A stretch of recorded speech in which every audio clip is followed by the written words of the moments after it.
So in this webinar, we're going to be covering events. So we're going to run through creating events, configuring events. We're also going to talk about some general configuration stuff with events, like default ticket types, default other items, custom content, and the like.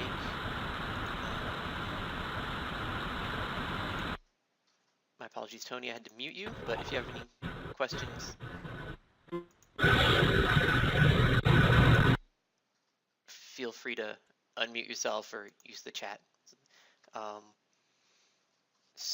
what was I?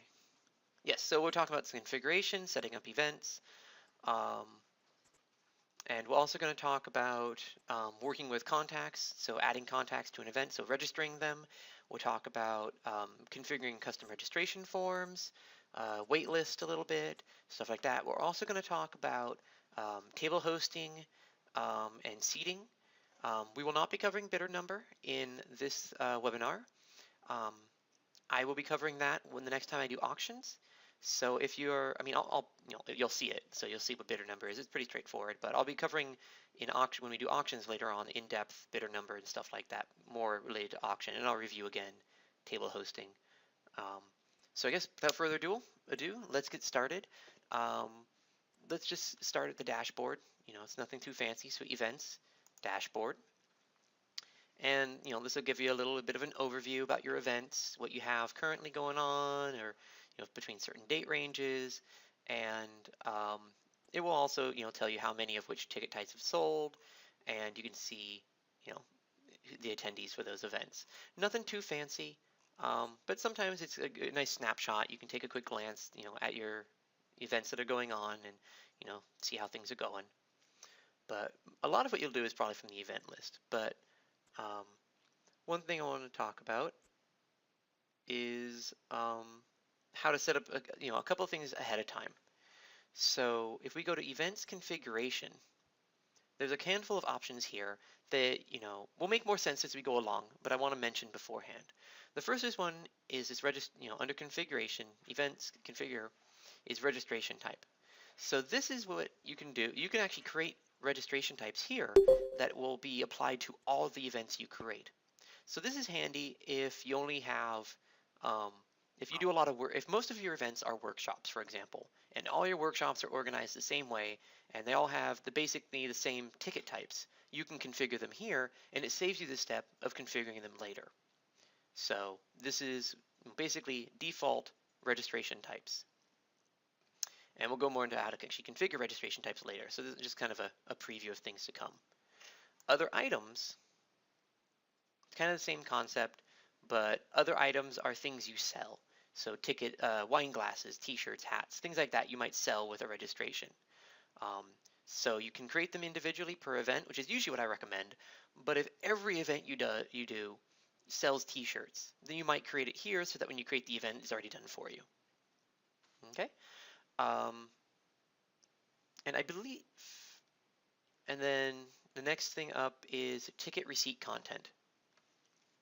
So this actually allows you to customize your tickets and receipts. So Nonprofit Easy has two templates that will automatically fill in, for your tickets and receipts for events, the pertinent information, the who, the what, the where, the why, the when. But if you want to add a little bit extra information, you can actually create custom ticket receipt types, custom content for your receipts. So, let's go ahead and pick a pre-existing one. And we can see some of the fields that we get to play with here. So here we can override, for the events that will use this custom content, for the sender name, sender email, and the subject line. We can attach documents. So if you want to send out a flyer with the ticket or the receipt, or maybe driving instructions that you've written up, you can do a PDF attach. Or if it's some sort of event where maybe they have to sign a waiver and bring the waiver in, you can attach that. Also, we give it a name, and the rest of these are fields within the template for the receipt or the ticket. Oops, sorry, didn't mean to click on that. So, and the banner image will show up at the top, banner content will show up just underneath it, personal note, additional information. So these are, will fill into placeholders inside the template, which I will show at the end. You can get to those templates and edit them. So, whatever you want in the banner content, you fill in here. personal notes or additional information. For my webinars, I use this to actually give you kind of the credentials beforehand.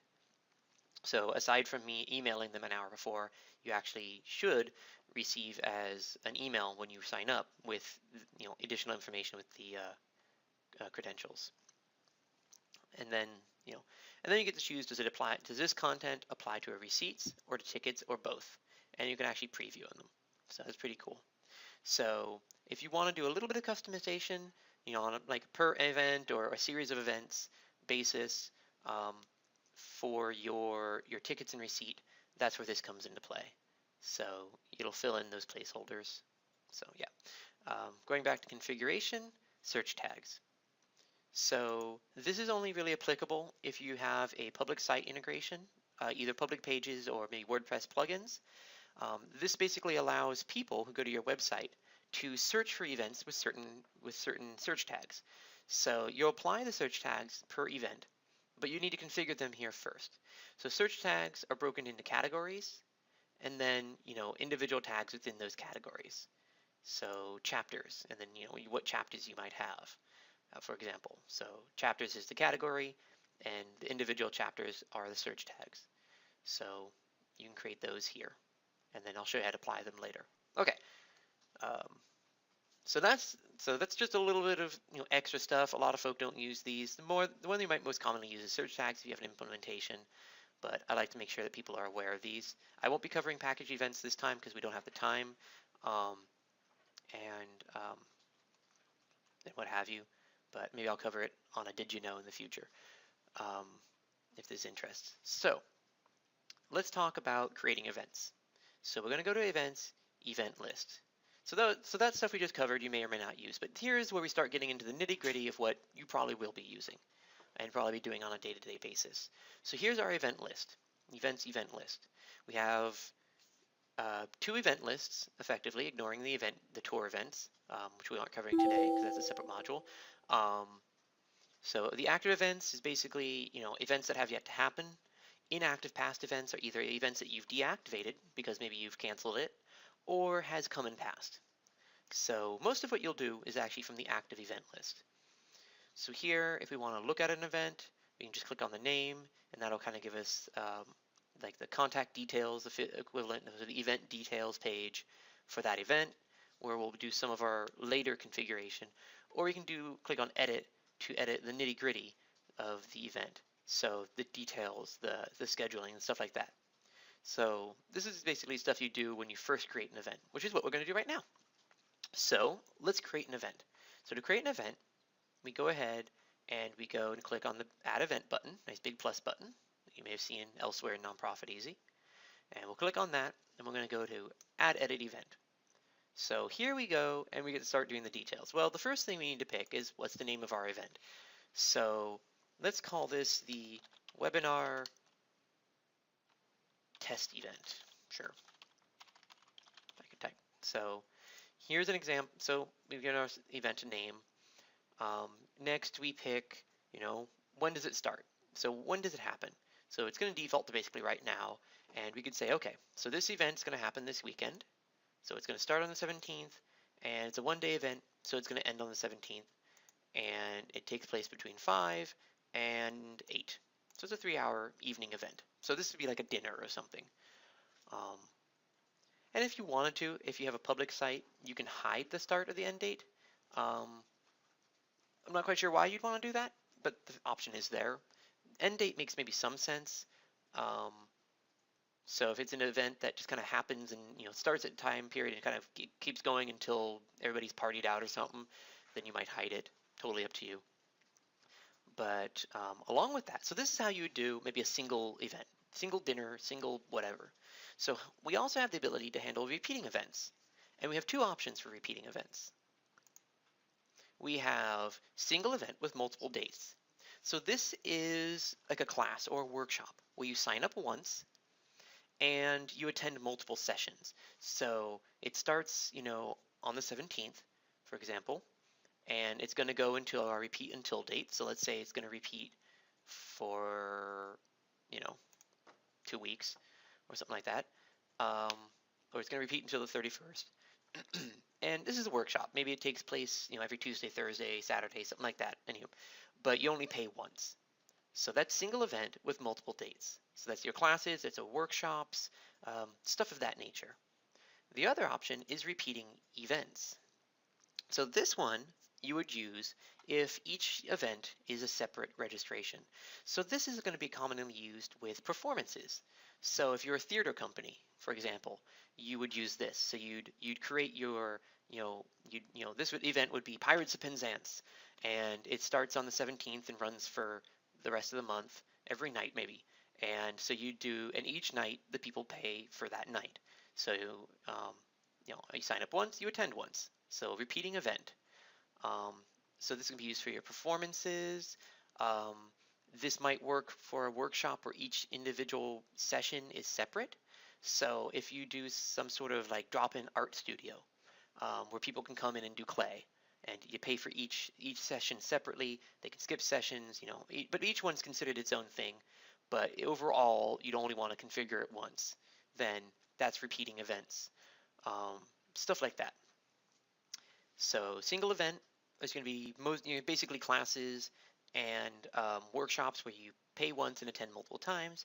Repeating events is where you sign up once, attend once, and if you want to do it again, you pay again, you attend again. So those are the differences.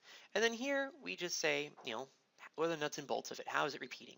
Maybe it's repeating, every one day. Or maybe if it's something like every other day, every 2 days. Or maybe it's repeating on a weekly basis. So it repeats every week, so every 1 week on Tuesday, Thursday, and Saturday, for example. Okay, I'm not sure why it's still yelling at me about that, but or maybe it's a monthly event, in which case it happens on, the 2nd of every month, or every 3rd month, or something like that. Or maybe it happens on the 1st Sunday, or the 1st Saturday of every month. So for example, my Volunteer Easy webinar, I might set up, although I don't, as being the 4th Wednesday maybe of every month. You gotta be a little careful with doing stuff like this because some months may not have a 4th Wednesday, depending on how they work out. So that's an example. If you are wondering what I do with my webinars, I just do each one individually, since they're somewhat erratic at this point. So that's how I do that, in case you're curious. And then repeats until is just how long does this go till. In which case, if you're doing repeats until, it's going to be, since I've got this set up as start and end dates the same day, it's a 1-day event that repeats maybe every day until the 31st. If I had done something like this and did it every 2 days, is a strange one, then it's a 2-day event that starts on the 17th and it goes 2 days, and then you get another, then at the end of those, and then starts a new one, then starts another one. And so that would be how you could do like a 2-day event that happens continuously. And somebody had a question. The question is there a way to make an exception to multiple events, i.e. no meetings in December? Unfortunately, at this time there is not. I do have a request in to do date exceptions, but at this time there is no way to do that. So if it was something like where you weren't doing an entire month, then what you could do is just have the event run from like February through January and then end, and then create a new one for the next February through January. And a way to simplify that is with the fact that we can actually copy an event. So that's one way to handle that. Another one is with the option I forgot to cover, and that's other. So if you have an event that's pseudo-erratic or has lots of gaps in it, then you might use other to specify that. So you could say, okay, this happens on this date at this times, then the next session is on a Thursday at a different time. So this will be used for erratic dates. But you can also use it if you've got big chunks. But unfortunately, I don't have a way to cleanly do exceptions, so it might take a little finagling. If you ever have a question of how best to kind of do that finagling, feel free to email us at support. We can give you some pointers on a configuration.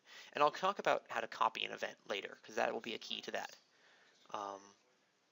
So any other questions about event scheduling right here before we move on?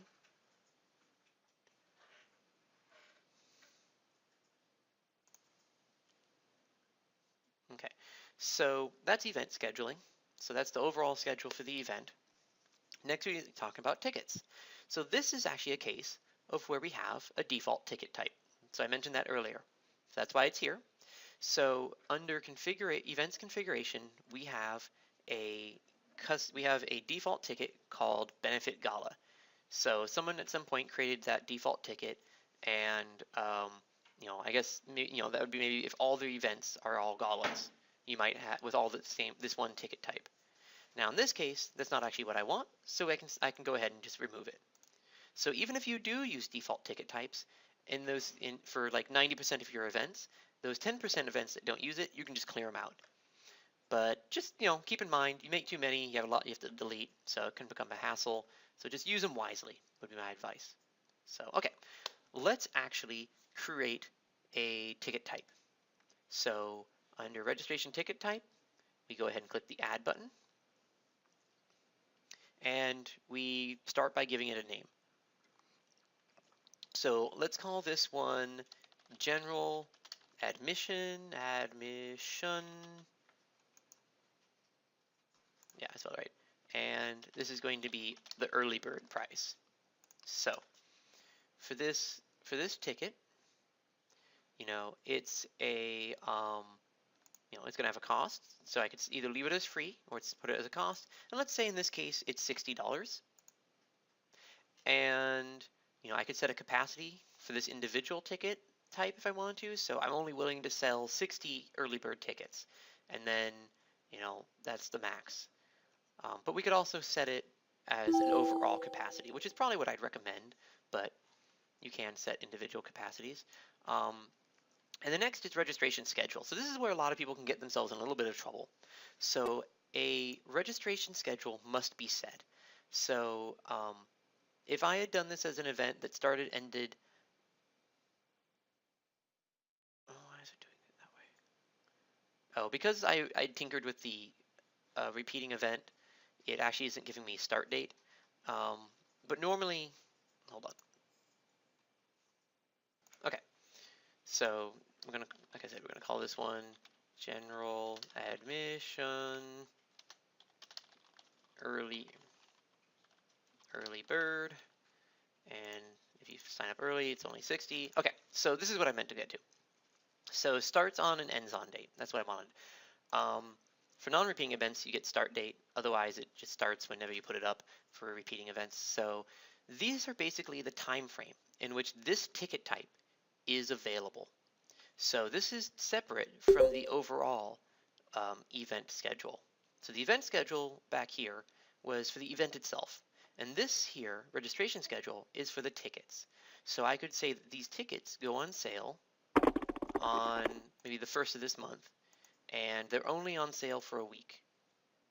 So they start and end on those dates.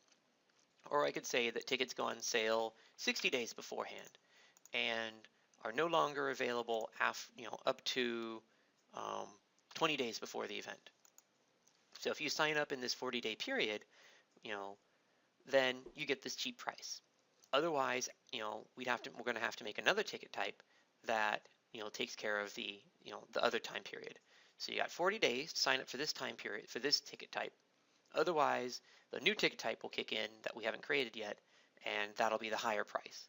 So that's how you can handle stuff like that with the registration start date. And so just make sure, and this will come up again later, when if you're putting in registrations on the back end, that if you're doing a registration that came in kind of past and it just took you a while to get entered, that is within the proper time frame. Within the proper time frame for that ticket. The question is a ticket type reusable? The answer to that question is yes, when you make it a default. So if you mark this, add this to frequently used registration ticket types, it adds it as a default ticket type, and thus you can reuse it. Otherwise, you'll have to configure each one individually. So there's no real middle ground. It's either it'll be added to every new event, or you have to make it new for each event.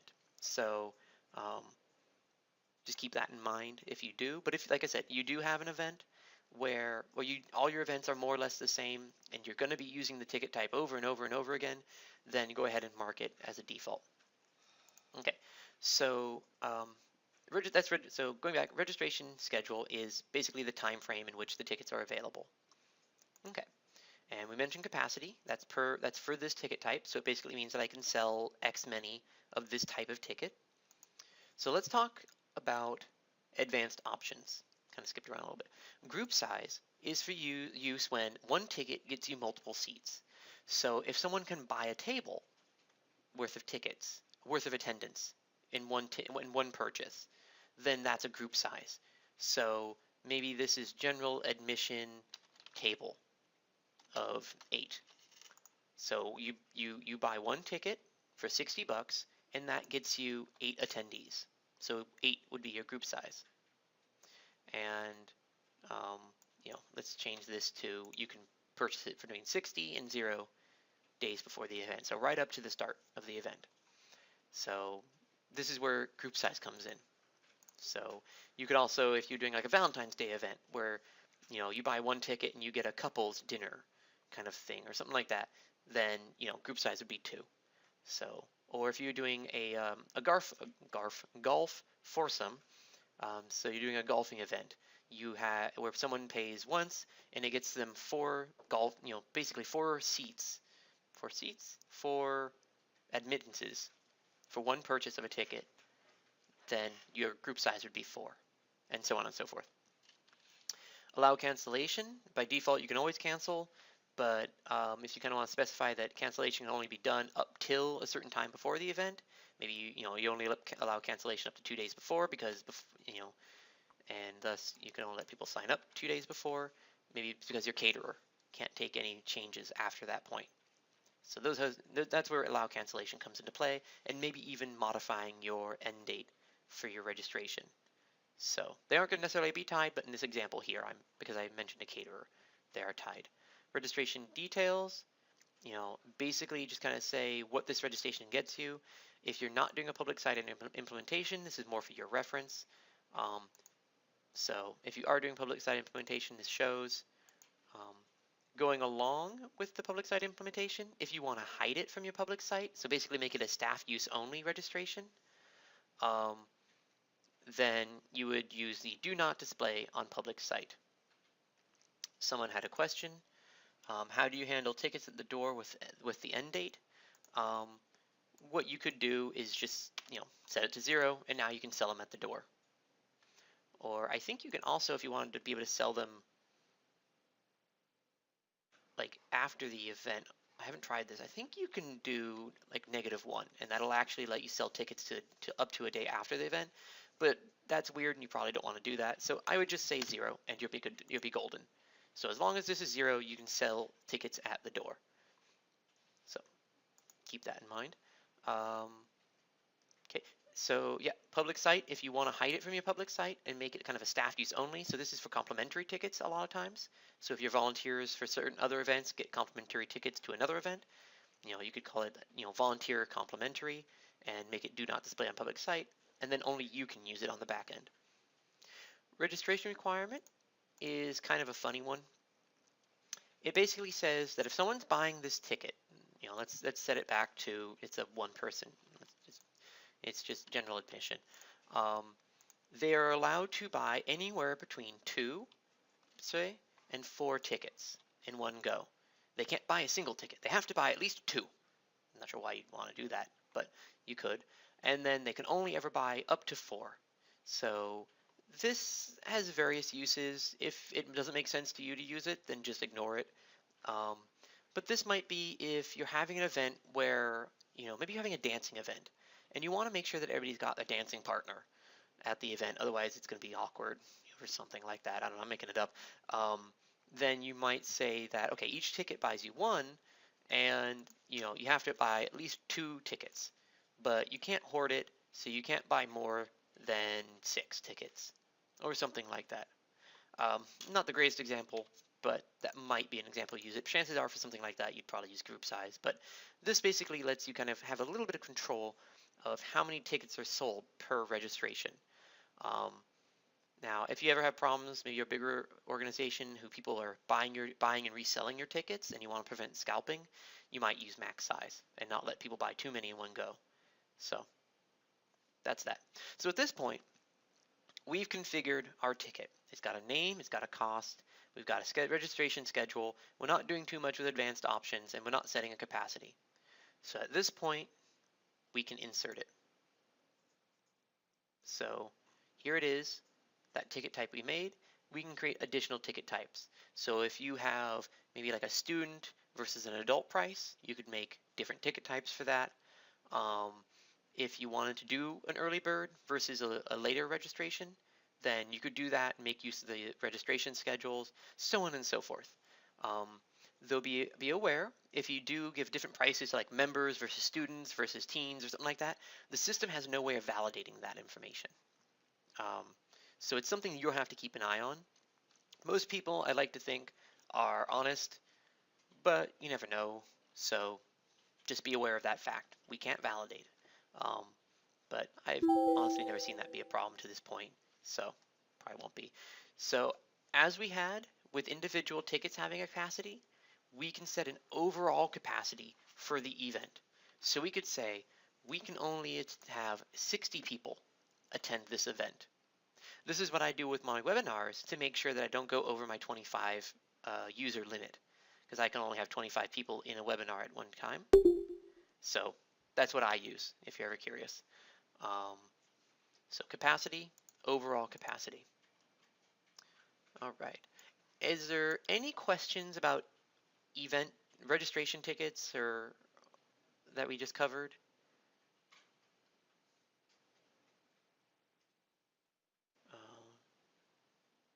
So the only time I would make it, so the question is, when do you make a ticket default? I would only make it a default if it's something you use maybe more than half the time. Less than half the time, it's just going to be a bother. Because they're not, tickets aren't registration. Oh, so to make it a default, you can either go to configuration and registration ticket types, you can do it there, or if you're already making it inside the event, when you create it, just check, okay, well, hold on, let me go back. When you create it, just check the add this as a frequently used ticket type, i.e. default. So this will be the checkbox to make it a default, or you can manually go in to configuration and do it from there. Okay, so let's move down the line a little bit. And event details. This is pretty straightforward. This is what shows on your public site. If you are not using a public site implementation, you only use MPE events for tracking it from the back end, then you don't need to even worry about this. Now, if you are using public implementation, either public pages or WordPress or something, then this is basically where you design the events web page. So this is where you will say what's going on. So for example, in my webinar events, what I put in the details, once it loads, is what shows here. I don't get very fancy, as you can see. I just kind of put the nitty-gritty of it. So for example, my did you know next week, this is what I put into the event details section. This information here, just kind of telling you the what of it, what we're doing. So, and I might, like I said, also might be doing MailChimp in there, but anyway. So that's event details. This uses our default standard kind of editor that we use throughout the whole system. Love it or hate it. This is what we got for the time being. Once again, as I always advise with newsletters and like other things where we use this editor, keep it simple. You get too complex, one, it looks crowded, it looks busy, it sometimes doesn't look professional, so kind of keep it simple. People like kind of crisp, clear, what is it kind of stuff, maybe a bit fancier than what I do. So images you can put in, stuff like that. The reason for keeping it simple is you don't get as much formatting problems. So I'm not going to go into working the editor at this time. So if you have any questions about the editor, I actually intend to do eventually a webinar specifically on just the editor. Regardless of where you are in NPE, we'll talk about the editor and various fun things you can do with it. But more or less what I tend to say is if you can use Word, you can use the editor. They work pretty similarly, although I do not recommend, although you can, copying and pasting from Word into this. So if you have content, I recommend you just type it up in here. If you do have it in Word, go ahead and paste it in here. It'll ask you about doing a word cleanup. Say yes, and then you'll probably want to use the format stripper to clean it up even further. Just go use these 4 options to take it down to bare text, and then actually do the formatting in the editor. Don't do it in Word and then transfer it over. It won't come out well. Just a warning. Okay, so moving on from event details. Let's talk, I'm going to come back to these items. Let's talk about, oh hey, I totally forgot something in my outline. So let's talk about privacy settings. Once again, if you're not using any implementations to put this stuff on your website, ignore this. If you are, then publish now. We'll put it right on your website the moment you hit save. Publish on, we'll put it on your website when you say, when this date that you specify in time comes around. Publish time before will be like, publish it 60 days before the event starts. And this event is private is a good way to, is how you hide it. By the way, if you have an implementation and your event page is running a little sluggish, if you, once an event is done, set it to private, it will not be pulled by your event plugin or public pages. It will actually speed up your page ever so slightly. So if you have a lot of events, past events, and you're finding your event page sluggish, go ahead and you can start going through and manually unpublishing, as I say, the events. If you have a ridiculous number of events, send us an email at support, and I can have the team set them to private up to today's date for you, and then let you maintain it from there. But just something in case your event page is running slow. I know some folk we've done that for. But yeah, this is basically the will it show on the public site and when will it show on the public site. Donation options and additional options. Kind of clump some of these together. So consider registration cost as a donation. Warning, caution, all that. This basically means someone registers. 100% of that registration is tax deductible. More often than not, this is not the case. So if someone receives any benefit at the event, dinner, entertainment, any items, if they receive any benefit, this is not applicable. So this is something you want to discuss with your CPA before checking. Once it is checked and you save, it is set in stone. Well, it's set in stone the moment someone actually registers, but you don't have, it's usually not too much time. So be very cautious with this setting. It is useful, but it's a good way to end up double dipping. Because what this will do is it will actually log their registration, log them as an attendee if appropriate, all that, and it will create a donation in their giving details section for this event of the amount of the ticket, and will make them a donor. So as you can see, there's a lot of secondary effects by just checking this one box. So that's why we do this please consult, and why in the outline I say caution. So keep that in mind. Use this one with caution, but if it's what you use, then go for it. But check with your CPA first. Make sure they know what's going on at that event, because 9 times out of 10 this isn't applicable. Now on the flip side of that is ask for a donation on the payment page. Once again, this is really only applicable if you're doing any sort of implementation. If you are, go for it. This is great because it lets you get additional donations on top of their registration. So they can pay $60 for their event ticket and toss on an extra $5 as a donation, and it'll register that donation as appropriate, and there won't be any financial problems there. So this is a great option. Ask for donation as opposed to consider registration and cost as a donation, which can kind of get you in trouble. So you can either have an open box or you can round up to like the nearest $5. So if your ticket costs are like $61, they can check the box and it'll round it up to 65. So you get $4 out of it. So this is pretty cool. Okay. And program campaign. So I didn't cover it in this training, webinar, but you might be aware that we have programs and campaigns, programs indicating where money is going, campaigns kind of where it came from. So if this event is tied to a specific program or campaign, one or the other, you can indicate that. This is largely for reference, but it'll show up on, reports in various different ways. So if this event is like a gala, part of a larger campaign effort, you might select an appropriate campaign, or if all the proceeds, all the event fees from this are going to a specific program, to help fund your scholarship program or something, then you might, specify that scholarship program. Custom content. So I talked about this earlier, how under events configuration, you can create additional remarks and comments and things like that and kind of modify the registration and event tickets a little bit, from the template, and you kind of on a pseudo on per event basis. So this is basically where you select the custom content that you previously configured. So if you want to use the custom content called "Thank you for registering," that you've previously configured, then this attaches it to the event.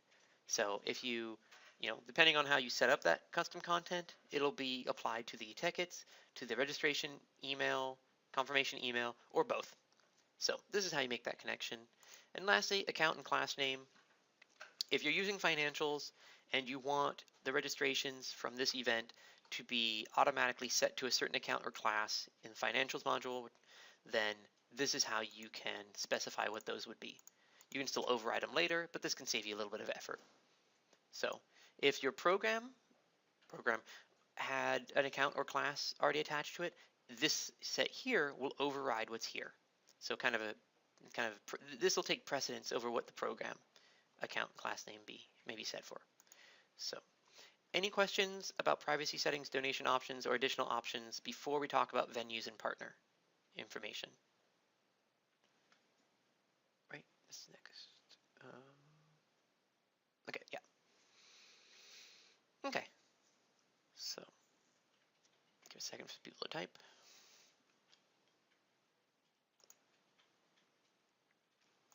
Okay, so these two options are primarily, once again, only used for public site. You'll notice that events actually, though we have a lot you do on the back end, are very strongly geared towards getting it out there, getting the event on a public site, and getting people to sign up online. So you'll notice there's a lot of features in that direction. So events and donations are the two biggest online integrations we do. And it makes sense, donations, that's your bread and butter, and events, if you can have someone sign up online, it saves you a lot of staff time. So that's why we do a lot. That's why there's so much in events that shows up that's kind of geared towards that. So venue basically is the where of the event. Where is this event happening? So you can create a new venue, you can choose from one you already made. If you make a venue, it's available to all other events, so you can make, the Nonprofits Easy on-site venue in one location and recycle it for others. And if you make any changes to it, so if you assign that one and hit edit, and I change the address, it's going to change it for all the other events that use this venue. So when you create a venue, if we had done the create option, you set the title, so you could say Nonprofit Easy Main Office, you put the address, address line 2, technically, should be 2, city, the state, the country, the zip, and this will show up on your public site so people can have that available. Now, fun little feature, if you go to Google Maps and you look up the address, you can share the address using, last I knew, I think they changed it, so they might not be quite as easy as it used to be, but there will be a URL available to share the address, to put it on Facebook or something like that. But in this case, you just put the address right in here, and we'll actually get a map inside the web page, which will show, okay, this is where it is, and then they click on the map and do Google Maps from there. Make sure you get the Google long URL. So this is basically going to be a ridiculously long URL up in the address box that is going to look most of it like gobbledygook, but it's significantly long, and that's the one you want. Now they may still have available the short URL, and that's something pretty short like maps.google. 10 random characters, pretty short in comparison. We can't work with that one because we need the unencoded long URL. So bit of a pointer on that one. So that's venue. You basically, where is it happening, and then you can save it or just update the information, and this can be recycled from one event to the next. So that's pretty cool. Partner or other organization event. Chances are you're only going to use this one probably infrequently, but if you do use it, it's pretty nifty. What this does is let you say, all right, we want on our website this event. We want to advertise this event, but it's not our event. Maybe it's a fundraiser on our behalf, but it's not us organizing it. We aren't handling the tickets. So what you can do is you can put all the details of the event, and then under partner other organization event, let's create new host, you can say who is holding this event. You can say who the host name is, if they've got a URL, so you can either take it to their event page or maybe to their event sign up page, or what have you. You can give some details like graciously put on by the local Masonic Lodge organization number 128. That's actually Sebastibles. Anyway, and what have you. You can put a logo on there, and then you can do color, which, by the way, would show up as a color here on the right. So I actually make use of it to help distinguish my webinars from demo events if you just go to our main events page. So here you have all of our demos, but intermixed are also the webinars. So I used it to help distinguish them. If I had done a logo, it would have been over here on the left. So, and then it would have shown up inside the webinar the details, for example, under host details. So, someone had a query. If you use this feature, what do you do with the ticket sales? So that's kind of up to you. If you're just using it like I use it to kind of say a bit about maybe who a partner you might be with, so maybe it's actually you who are registering the tickets, in which case you don't need to do anything, just handle them like normal. But if the other host or partner is the one who's handling ticket sales, then I guess it's up to you how you handle it. You might decide that you do nothing. Since it wasn't directly handled through you, maybe you don't register the attendees. Or maybe how you handle it is that the organization is giving you the proceeds as one donation. So it's actually a donation from the organization handling it. So that's kind of up to you if you're using host, if it's not you who's running the event, how you handle it. So the question is there a place to enter event sponsors? And the answer is yes. So I'll show you that a little bit further on. Oh, I probably should speed things up a little bit so we can get there. But there is a place to enter event sponsors. I wouldn't necessarily use this for event sponsors unless there is only one event sponsor, and that's up to you. You could use this. But this is primarily meant if it's somebody else is partnering with you for the event, like another organization, or the other organization is the host of the event. That's primarily where this is used. And sometimes I use it for finagling random stuff, but that's its main purpose. Is if the event is being put on by another organization or in partnership with one other organization. So yeah, any questions about venue or partner before I move on? I'd like to make sure we can get to things like waitlist and the sponsors and stuff, and more importantly, adding attendees. Okay, so hit cancel on that one. So let me go ahead and save this event.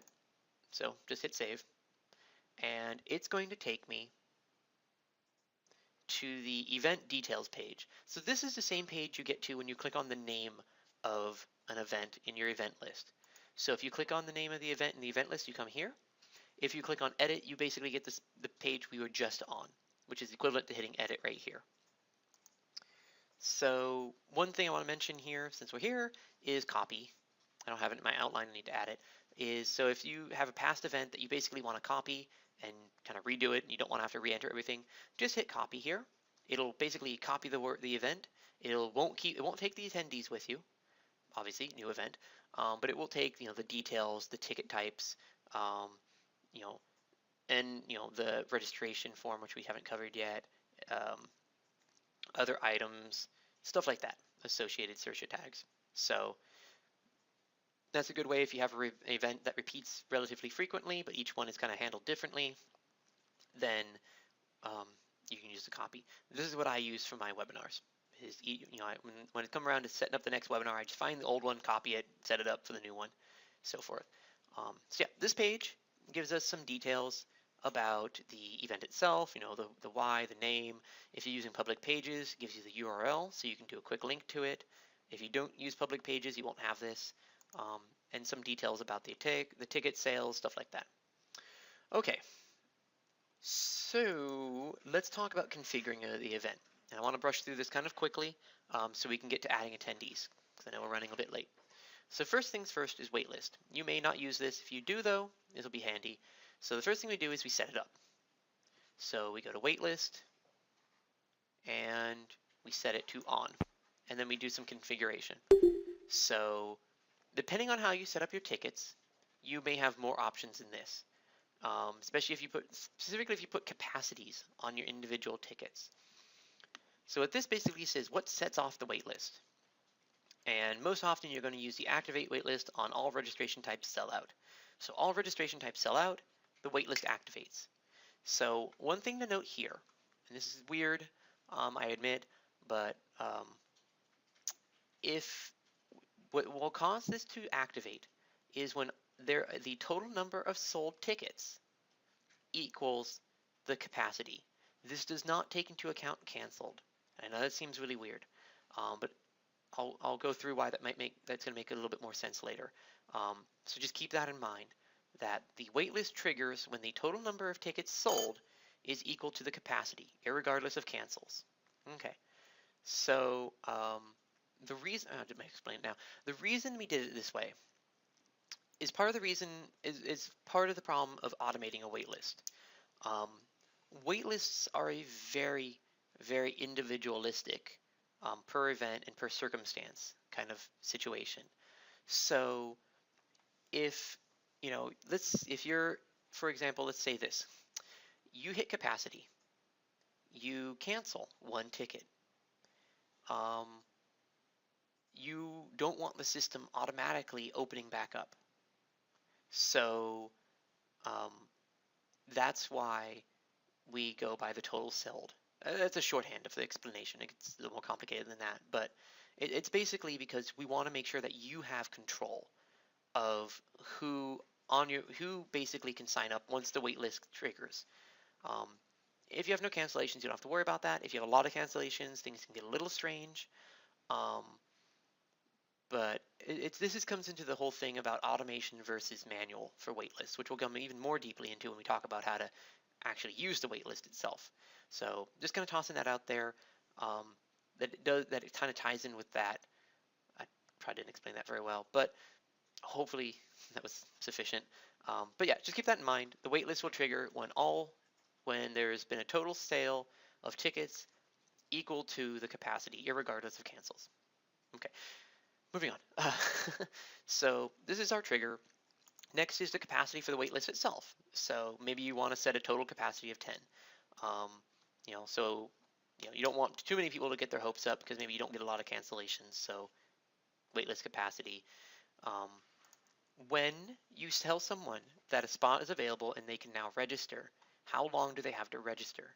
In days, hours, minutes. You can combine them. So you can say they have 2 days or they have 12 hours or what have you. So this says basically how long they have. This is the auto response message. So this is what they'll see on the website when they try to register, and they go to waitlist and they put themselves on the waitlist. They'll get this message. Over here is the release message. So there's a template. It's sufficient on its own. That basically says space is available. Click this link, sign up. If you want to put like a bit more of a personalization per event into that message, you can enter it here. And if you want it to make it so that when people if someone hit reply, it goes to you personally and not maybe another staff member, then that's the from and email and sender name. Okay. Any questions about this before we talk about actually managing the waitlist?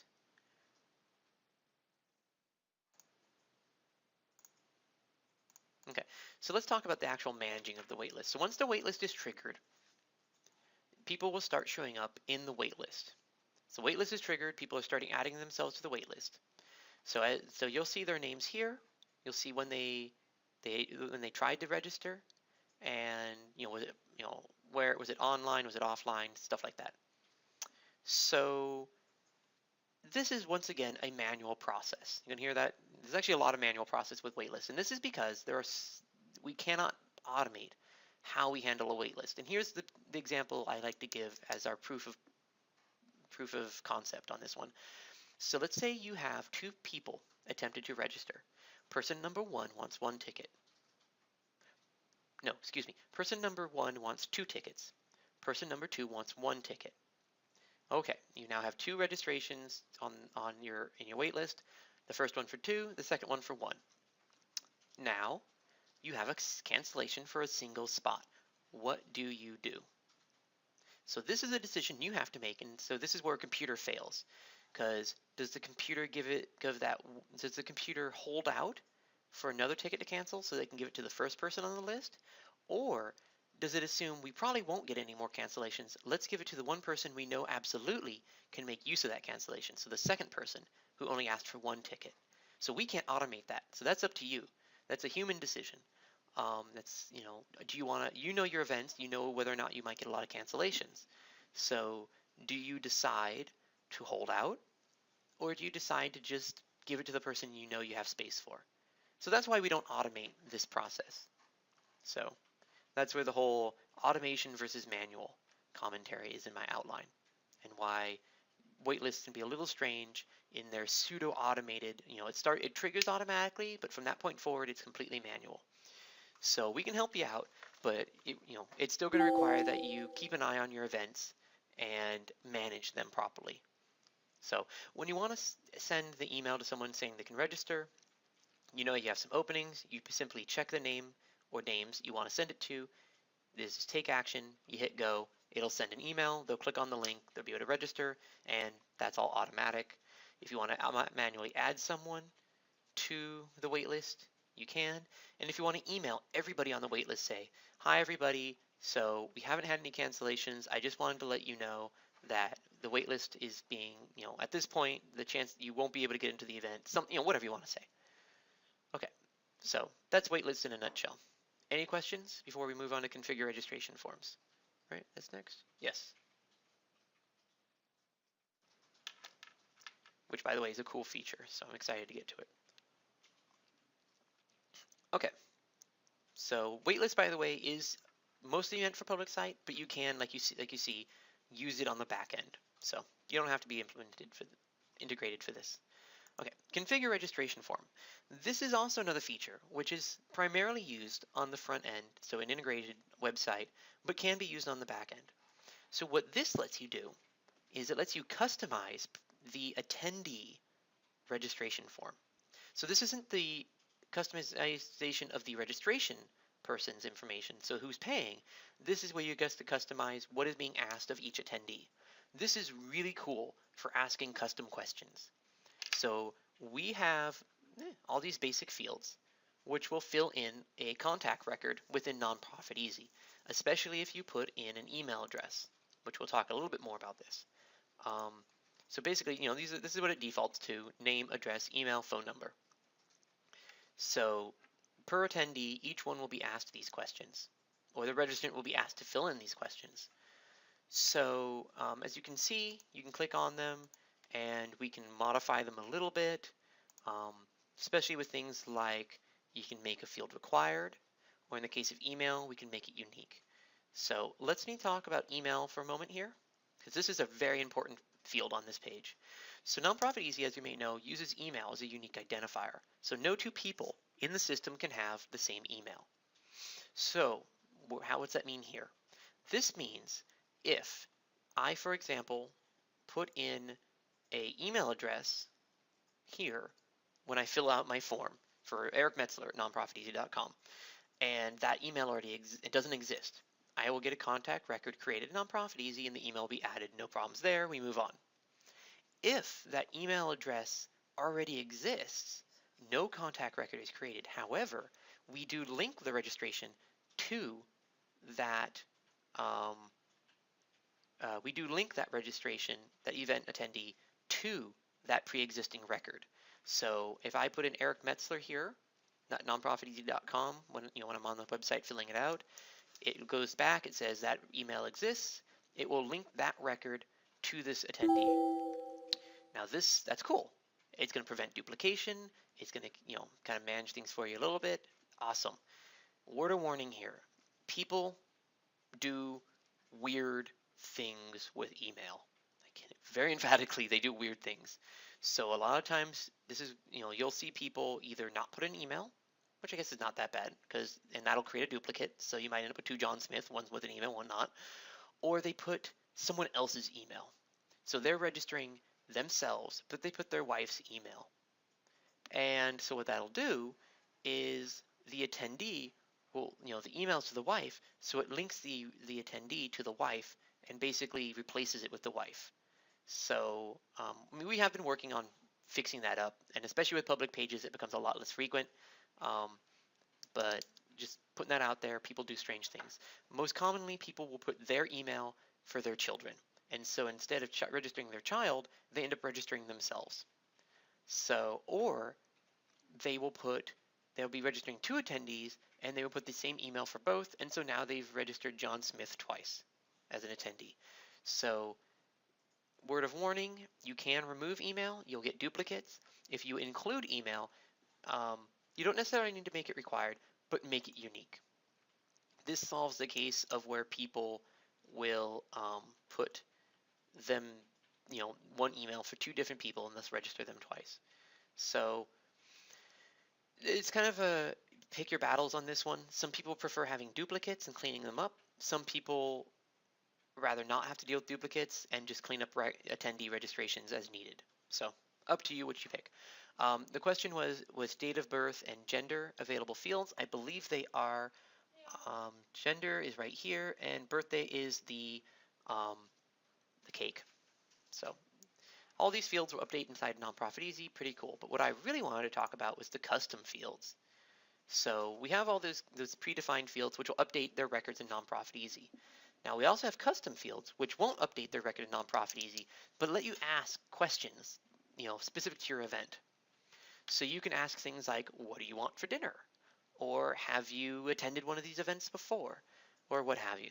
So you can make it text fields, paragraphs, you can have them write you a little essay, options, which you can do for yes, no's, or kind of basically radio buttons.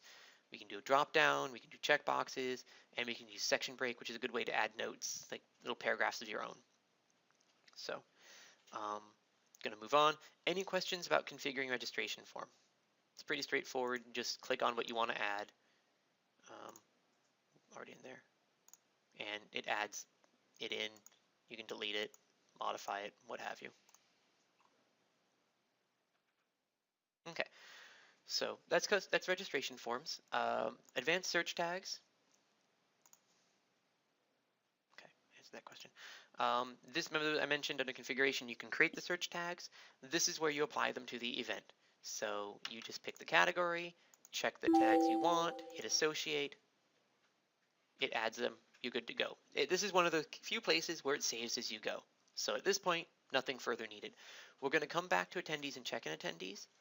Other items is, as I mentioned earlier, we can create default other items, or we can individually do other items.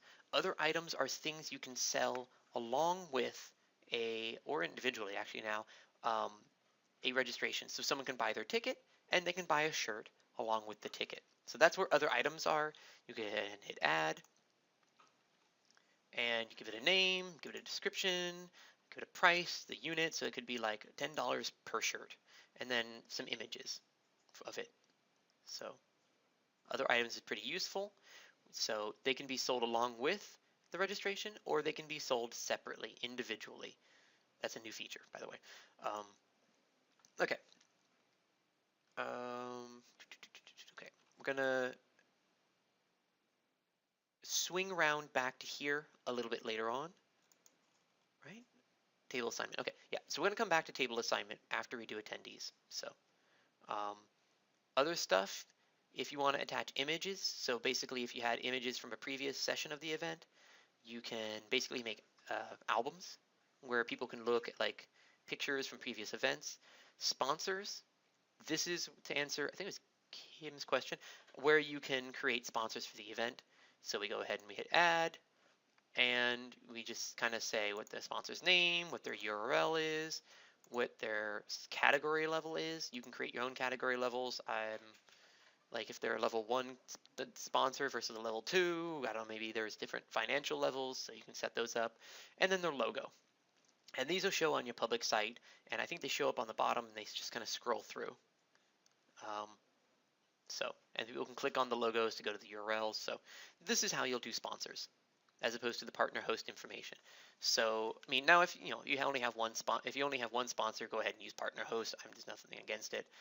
If you have a whole bunch of sponsors, or maybe secondary sponsors, like maybe you got one big sponsor, like Clover maybe is sponsoring like a ice cream social, and they're like your big sponsor, and then you've got some smaller sponsors. You might kind of use the Clover as the host and the sponsor section for the smaller ones. Totally up to you how you want to use it. The sponsor section won't enter donations into their records, so this is kind of a two-step process. If a sponsor donated, you'll record the donation as you would normally record a sponsor's donation, and then to make it show up on the website, you record it under the event. So pretty cool. And manage documents. If you have any documentation like the contract with the caterer or something you want to keep track of in the event, you can use manage documents to upload that. Okay, so now I'm kind of rushing through. Any questions about the other stuff items or the other items or search tags? Because I went through this quickly before I move into attendees, and then we'll come back to table hosting.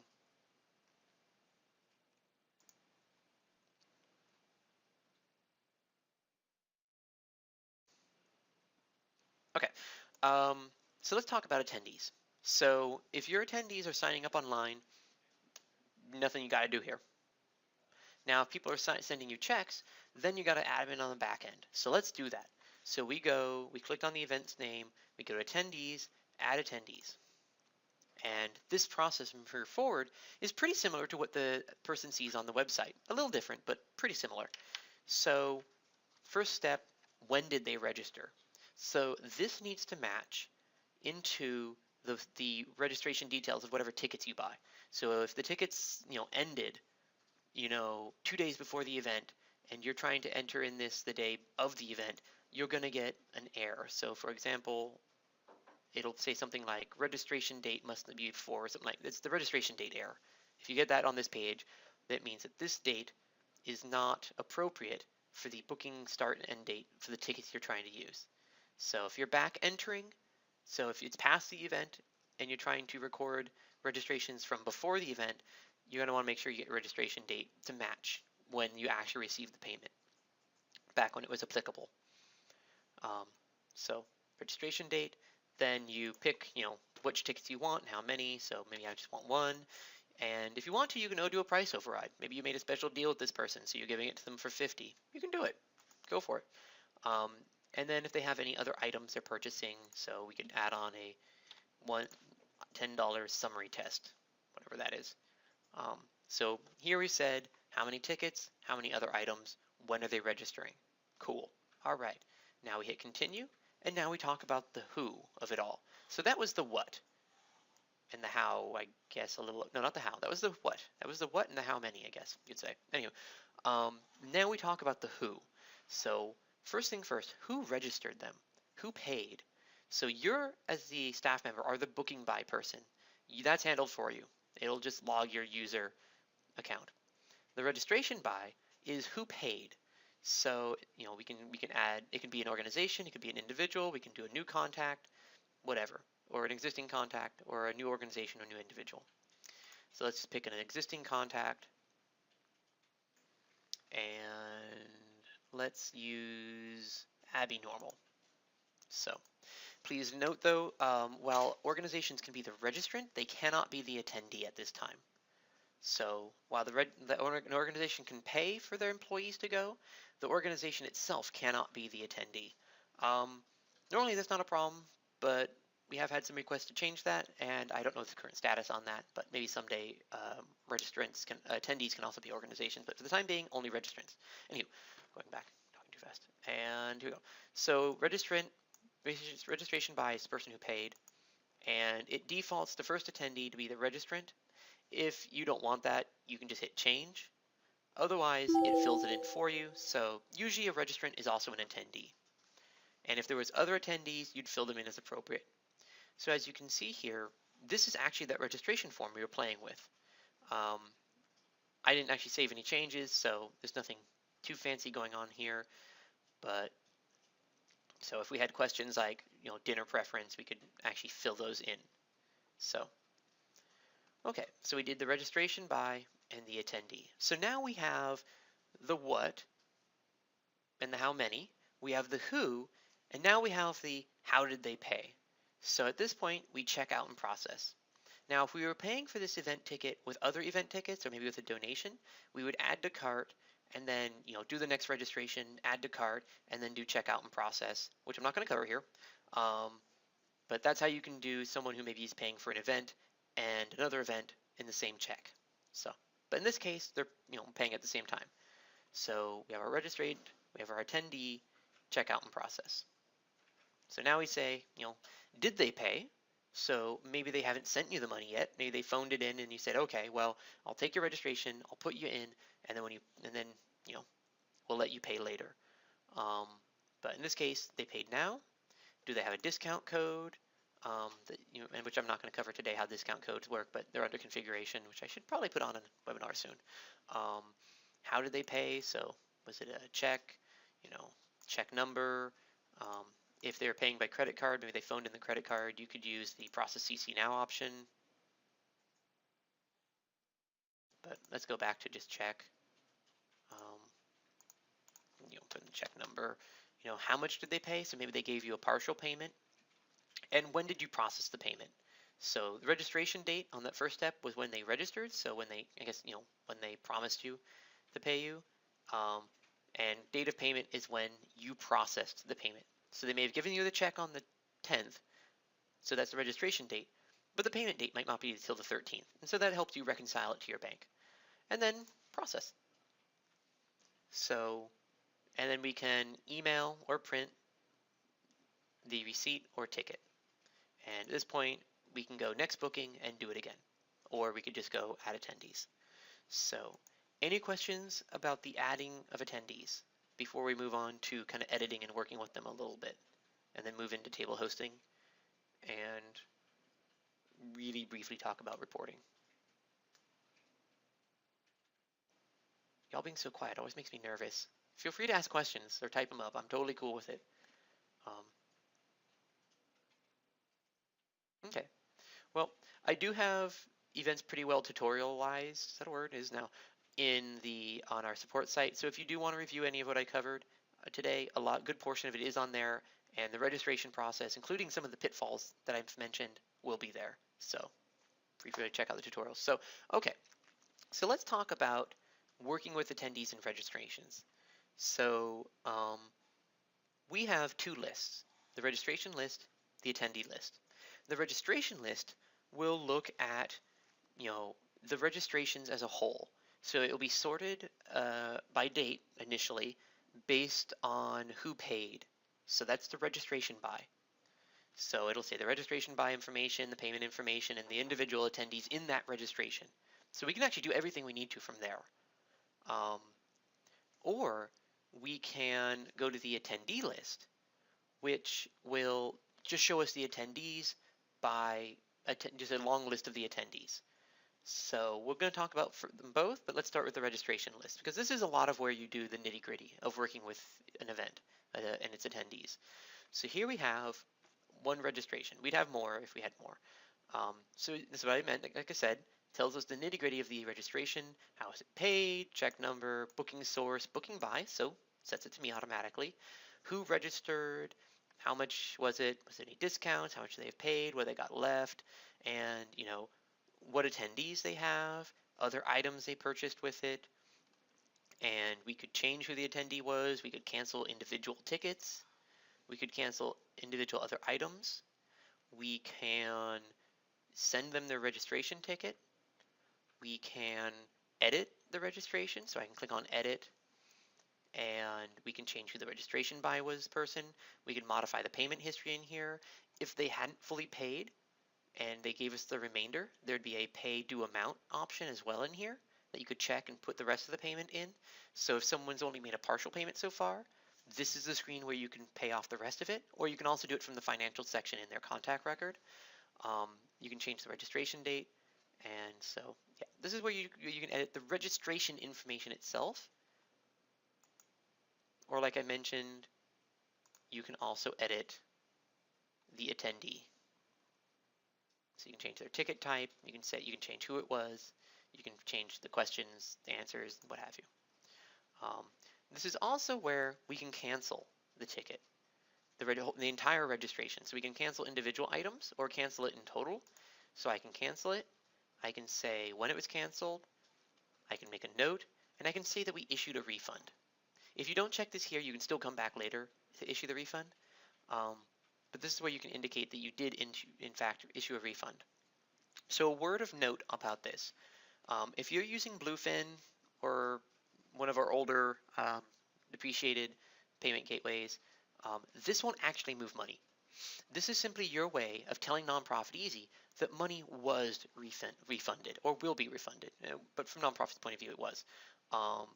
So this is basically your way of saying that there shouldn't be any money for this transaction in Nonprofit Easy. So keep that in mind, that at this time, issue refund simply says you did issue a refund, it won't actually move money for you.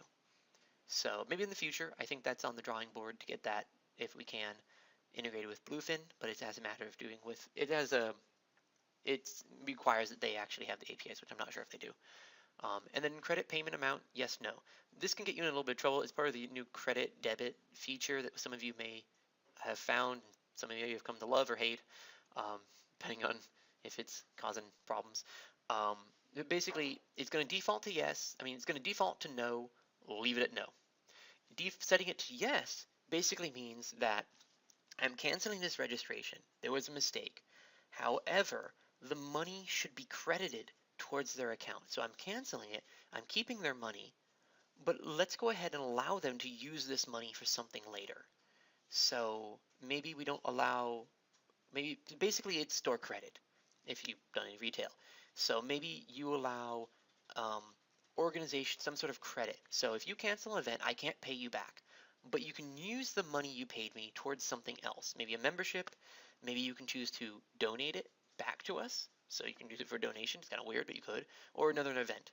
I'm not going to cover how to do that today due to time, but it's possible in the financial section of a contact record to allocate that money towards things. Okay, so I'm just going to close this because I'm not going to cancel.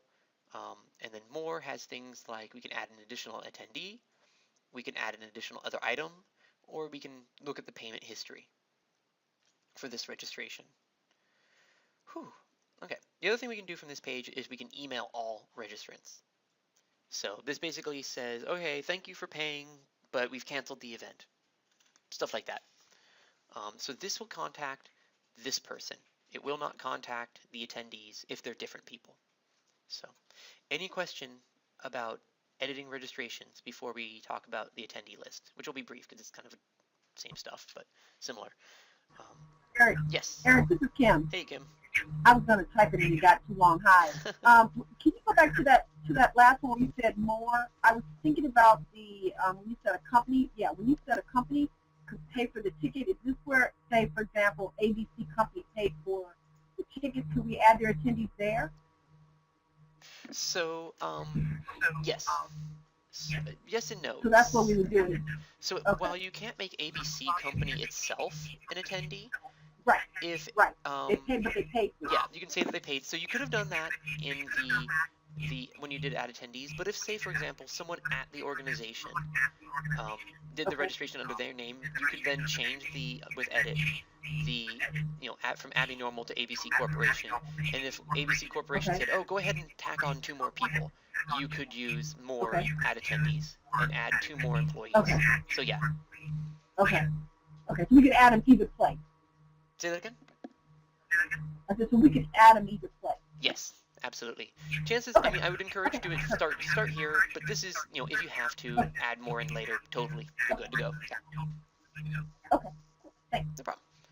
Okay. So let's go ahead and talk about the attendee list. So the attendee list is basically drops all the registration information and just gives you a list of all attendees, irregardless of who registered them. So this is kind of a simplified view. For accounting and modifying registrations, you use the registration list. If you just want to see kind of a list of who's attending, then you'll probably use this list. Once again, we can edit the attendee, so we can change the attendee to be somebody different.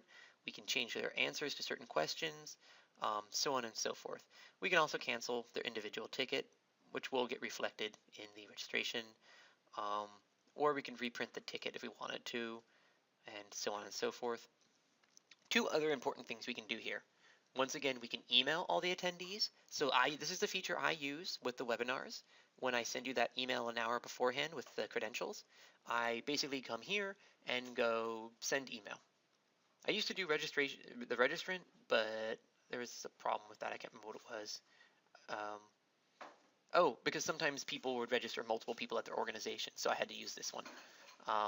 This is why it's important, by the way, if you're registering for an event, to use your email, or use the correct emails for the attendees, not like use your email for all the attendees. So just kind of keep that in mind. I usually fix registrations and stuff in my database, so it should be fine. But the other thing here is the export option. So this is important because I mentioned we had those custom fields, so questions like who is eating what. You can make questions like that. That information will not show up in custom reports. It is a technical limitation. There's nothing we can do at this time to fix it. Maybe the new system will. I'm not sure. I haven't seen anything about events. But at this time, if you have a question like, what do you want for dinner? Or what's your t-shirt size? Things like that. That information is only available in this screen when you do the export. Now, if it was one of the basic fields that updates their record, that's all available in custom reports and what have you, and where else ever it might be. But any custom field questions you make will only be available in this export. Now, this export gives you a fair amount. Let's do the printable view all pages. Okay. And actually, I think we've extended it a little bit. I think now it has table numbers, I think now. Or if it doesn't, it should soon. Cancel. Have we gotten that in yet? Doesn't look like we have, but we are working on it. So as you can see, it's got all the information. If I had custom questions, it would have that. And we are working on getting table number and bidder number and stuff like that added in here to kind of give you a one-stop shop for all that pertinent information. But I don't know if or when that's going to be in place, but we're working on it. Anyway, any questions about the attendee page? Pretty basic compared to the registration page. And then we will talk about table assignment. Okay, so let's get through table assignment. This is pretty important for you folks if you're having a dinner or you're having an auction. So how this works is we go here to table hosting and bidder number, and we start with configure tables. So here is our first step. We are configuring the physical tables. So we aren't worrying about, who has what table yet.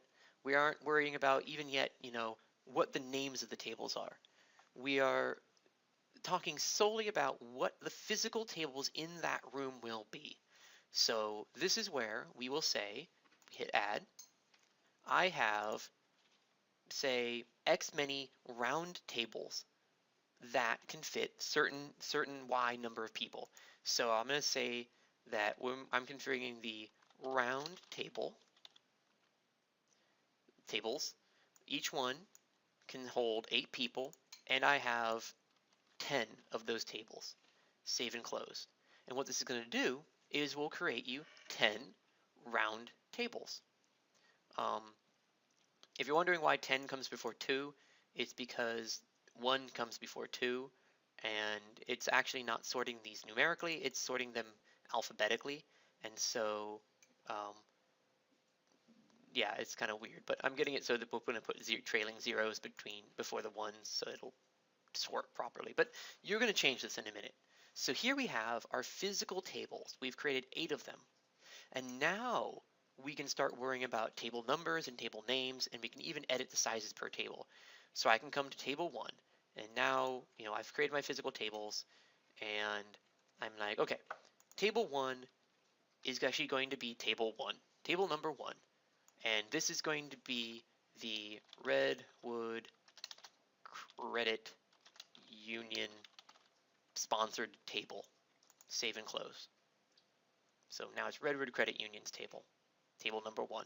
And you'll just do this. So this is where you can handle who controls the table, or so people buy whole tables. You'll later come back and maybe edit your tables. This is where you assign the table numbers also, and you can modify, as you saw, you can modify the table size. So maybe if you decide to upgrade or downgrade a table, like, oh, well, this table will have someone in a wheelchair, which is a little broader, so maybe I'm going to have to reduce the table size by 1 to accommodate that situation.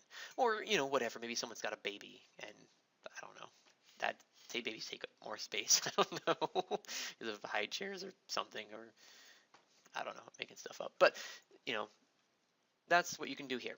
So here we're configuring the physical tables.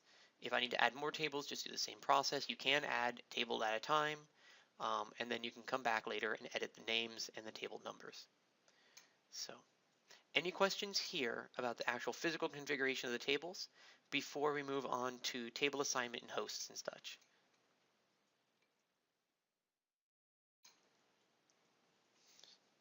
Okay, so next step, and you may not use this step, is assign table host.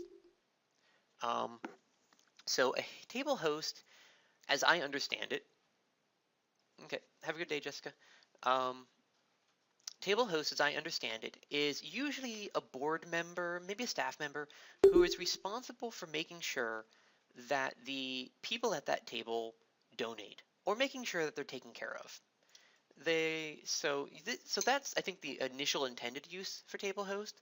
So here you have your table name, and then you just pick a contact from the system or create a new one. Another thought I've had is if you've got volunteers who will be serving individual specific tables, you could use this to keep track of which volunteer is serving which table. It's totally up to you how you want to use it. Now, I think, like I said, the intended use was for who's going to be working the table for donations, but use it as you want.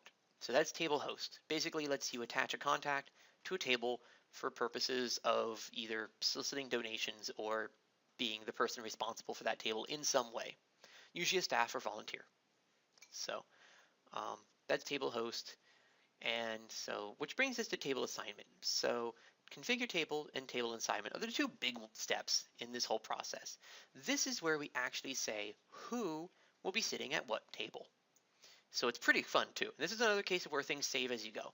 So I don't recommend 2 people doing it at the same time on this, what have you, because they might conflict. But basically, we drag and drop. So here on the right, we have our tables configured. So we have our tables, the names, and not the numbers, but the names at least. And you just grab Abby Normal, we drag her over. If we realize later that, oh wait, Abby Normal is not supposed to be at that table, we just remove her.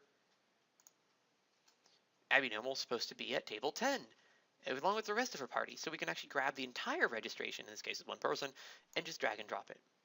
So we can drag individual people and drop them. We can grab entire registrations and drop them.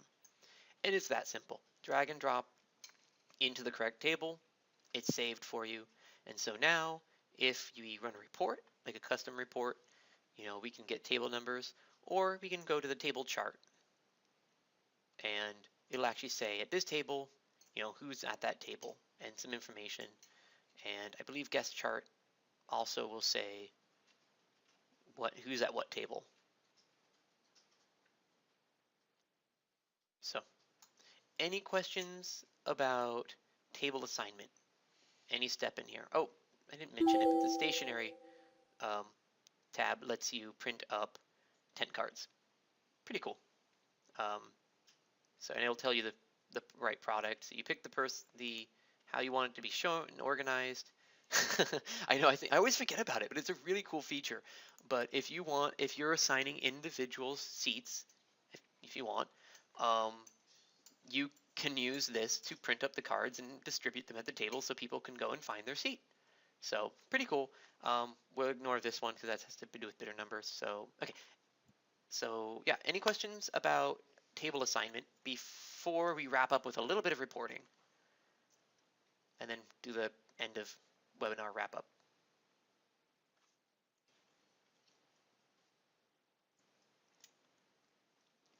Okay, so let's do a little reporting. So now we have our event, and a lot of your reporting you do for an event is honestly done straight from the attendee list or the registration list. So that's actually where your first go-to will be, is one of those two places. But maybe you need a bit more than the registration list is giving you or the attendee list is giving you. And for that, we can actually go to reports, and we got some options. I've got some predefined ones. I don't actually know what the point of them are. I have to be honest. I think this one groups people based on organization. Generally speaking, I don't find them very useful. So most of what you'll do is from custom reports. So let's just use my webinar demo report. I'm going to edit it. And let's talk briefly about some of the criteria, specifically event name versus event name. So most of the criteria you'll use for an event is under events. So here we have like attended. Oh, I forgot to talk about check-in. We'll talk about that in just a second. So attended basically means the person was checked in. You're usually going to use this in combination with some other ones. Booking by lets you know what staff member booked them. Booking source, online versus offline.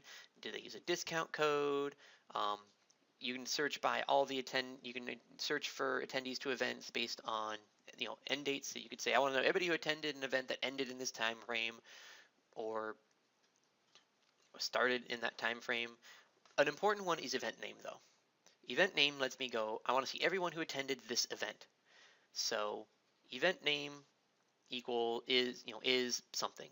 This is not to be confused with the event name under donations.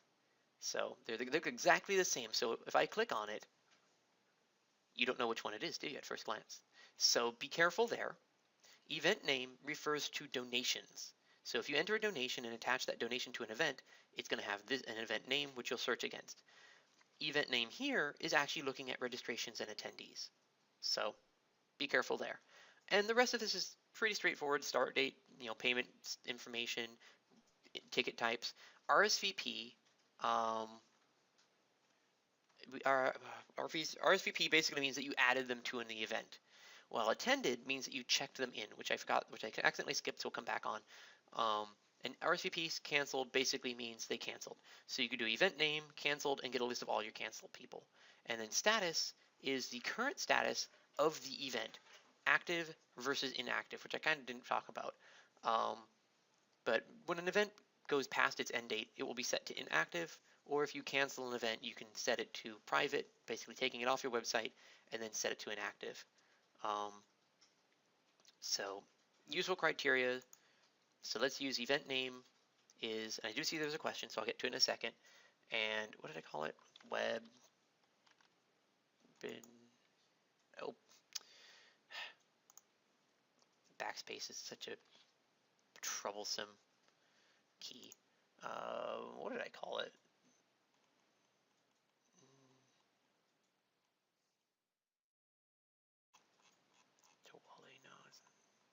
There it was. Webinar test event. And I just check that, and next step. So let me see what that question was while that's loading. We don't have.